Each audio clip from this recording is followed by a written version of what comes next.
In this video, I'll be speaking about how to handle and deal with family and friends that do not support you on your van life journey.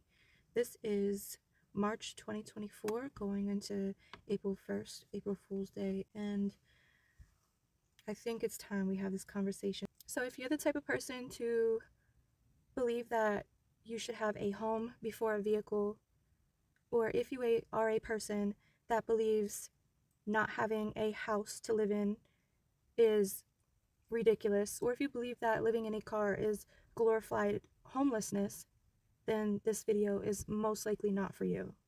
In this video, I'll be discussing how to deal with family and friends and what I recommend and what seems to be working and what doesn't work as far as dealing with negativity, negative comments, unsupportive in the whole aspect of you trying to better yourself, and where were they at when you got yourself in that situation in the first place. Let's get to it. So as you guys see, I'm usually really happy. Right now, I am going through some things, and as you all know, we all go through it. Sometimes a stranger is your best friend. Sometimes the people who are closest to you will hinder your growth. That is exactly what I'm going through right now. Before I started living in my car, I had a residence in New Jersey. I've lived in Jersey most of my life. So in New Jersey, they're rated the highest rental rates for a studio. It could be anywhere from 14 to 18 a month for a studio apartment. And the houses, fair market rate is, the prices are through the roof. It is almost impossible to live on your own in New Jersey. You either have to have a couple move into the property or get a bunch of friends from college and move in together in order to be financially stable in New Jersey.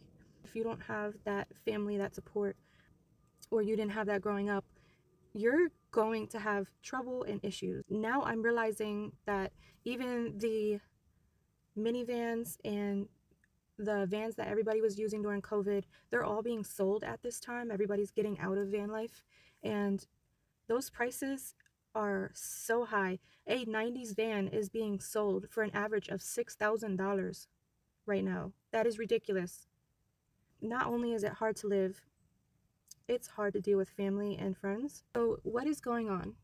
There you have people in your life that are fairly most likely close to you, and they're telling you that van life's ridiculous, you're thinking like a child, your finances aren't right, you've been going in circles your whole life, and why are you deciding you want to live in your vehicle now? How's that going to help you? You're thinking irrationally.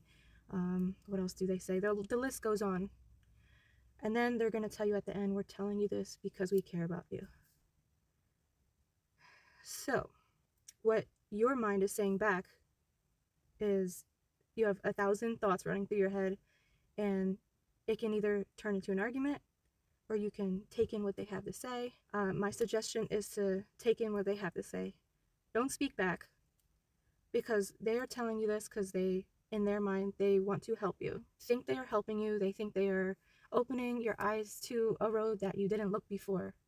They don't know that you've already thought about it, that you've already weighed your options out, that you already considered doing that and then backed out. And they don't understand why you're continuing to do so, why you're sacrificing, and what you get out of van life. The next suggestion, so what's happening now?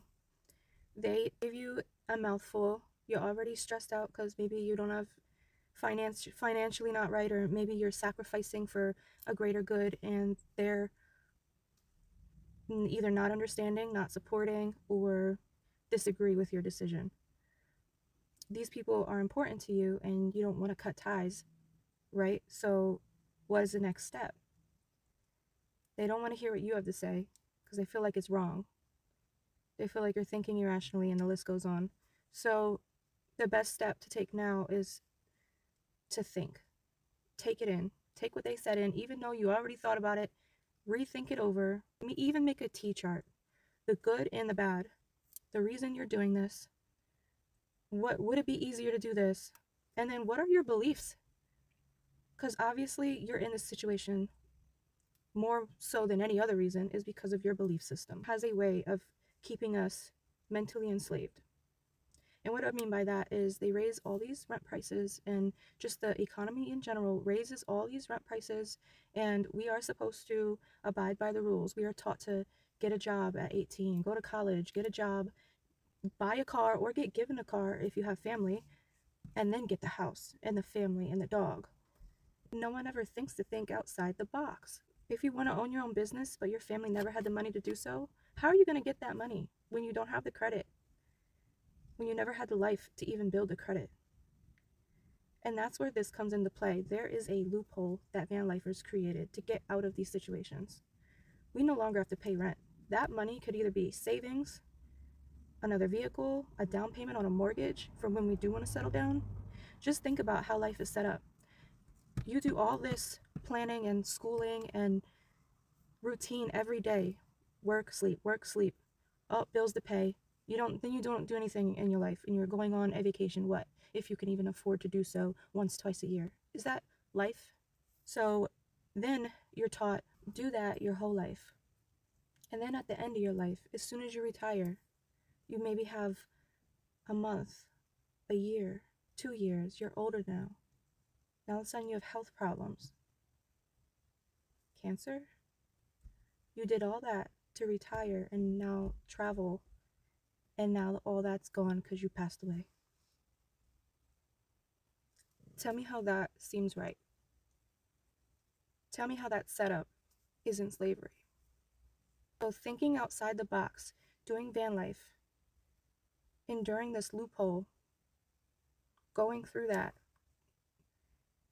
you're now investing in your own life, and you're doing things the way life is meant to be, by traveling while you're young, saving while you're young, and then dispersing that money into a home that you have waited for a long time.